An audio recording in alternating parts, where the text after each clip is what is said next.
जय हिंद, जय महाराष्ट्र. मित्रांनो, तुमचं स्वागत आहे आपल्या यूट्यूब चॅनलमध्ये अक्षय यूट्यूब विंडो. तर मित्रांनो, आज आपला 24वा दिवस आहे आणि आज मी आपला पॉन्ड क्लिअर केला आहे आणि तुम्ही बघू शकता मी सगळी रिवर सॉईल काढली आणि तो खूप घाण झाली म्हणून मी असं सिम्पल ठेवले.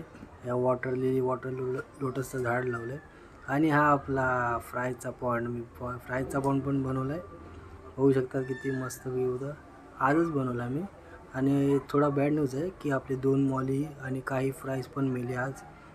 सकाळपर्यंत बरं होते पण मी दुपारी क्लीन करायला ना तर तेव्हा मेले. ते बघा इथून माती पडते ना तर म्हणून मी आणि इथून सनलाईट पण येते तर म्हणून मी या साईडला शिफ्ट केलं आपला पॉईंट. आणि कोणी नवीन असेल तर पहिल्यापासून आपला व्हिडिओ बघा, लाईक करा, शेअर करा आणि असाच मला सपोर्ट करा. थँक्यू.